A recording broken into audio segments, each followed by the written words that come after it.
I'll be instructing you on how to make a repair on this kind of shoe, this kind of complaint. Yes, my client complained that he's tired of this inner part of the insole. You can see it's peeling, it's rough. So yes, he wants it new. He wants me to renew it. So how do we get started? First, I'll have to pull it out. Do you see? Start pulling. Yeah. No, the upper is still okay. The upper part of it is still okay. So I don't want to miss out the way it is, because you might end up finishing the work and the owner will complain it's tight, it's loose, unlike the way it was before. So I'll have to mark these parts before removing, because I'll be removing everything. I'll be removing everything and remain this. I'm not building a new insole, but I'll be wrapping it up to reduce stress and manage, do some economy. So economize the materials. So let me get a marker so as to make it show. A pen will be too dark for a black material like this. So here is it.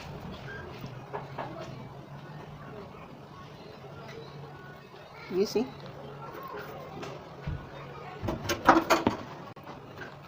So I'm as well marking the inside too. You see? So by the time I will return the upper on the insole, it will be accurate.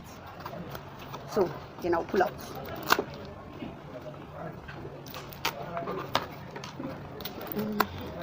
So as to find it easy for me to differentiate left and right. This is left. What do? I mark, or better still, with my scissors, I give it a mark. You see? So this is left. So by the time I will return it, I will not put left on right and right on left, although it's also showing, but mistakenly you might just exchange them for each other. So that is it. Then what is the next thing? I'll need to wrap up using material, synthetic material, this black wood, to wrap it up. Yeah, I love this part. So what will I do?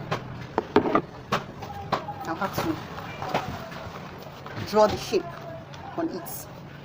And look, the part that has to come to the back like this, after covering this place, you need to leave excess by the sides so that you'll be able to wrap it inside. So while drawing, you consider the part you are leaving, the excess you will be leaving to wrap in. So you see the way I placed it. So don't place it you don't put it at the extreme end. Let it be in between the space you are leaving. I'm using a marker because I want you to see it. Normally I should use pen. The marker is more expensive compared to pen. You see?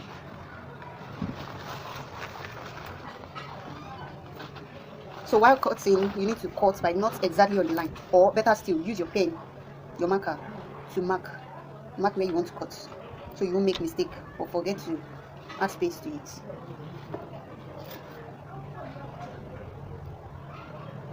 Yeah, you see? You can see it's now having double line. You know which one I'm following, right? I'll be following the last one, the one here. I have to follow. So now, with my scissors, you can see. So now I have my lefts and rights down leather. So what is the next thing? The next thing is to place and wrap. So in this part, gum is needed. I'm using a top bond gum and a gum board too.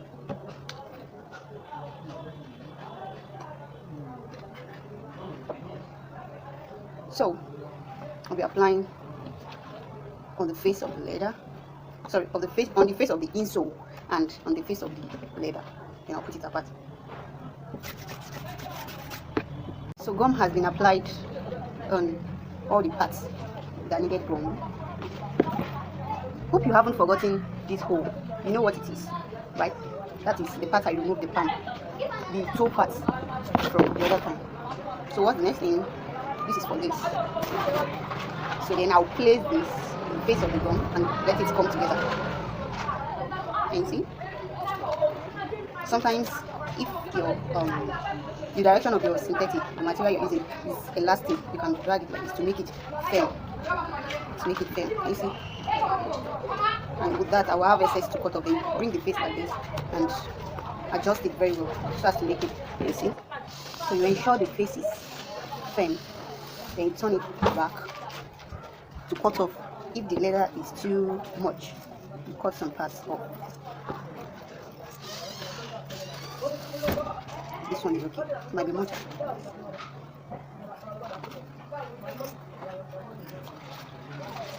Yeah.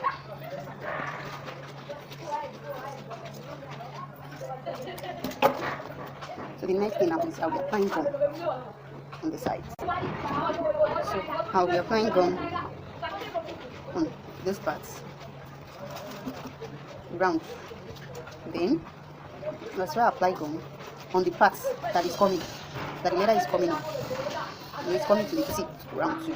So what I'll do that now. Don't forget, each part you are applying gum, you allow it to dry.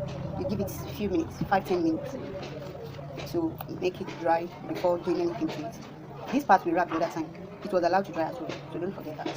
So we are putting this down to dry. I've waited though, but I'm giving it 3 minutes now.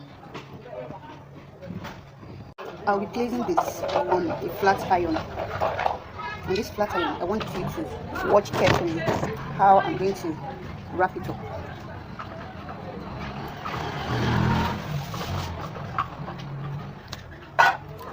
When you get to this curvy area here and here, you need to be careful.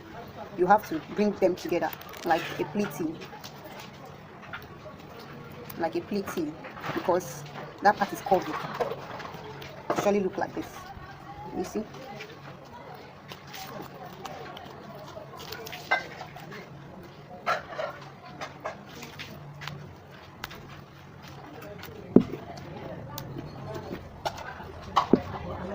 You see? So you can see the way it is. The reflection of this hole is there. So then your hammer, you start beating. Start beating. The way you beat and drag it to yourself.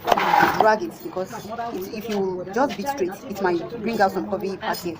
It might be loose.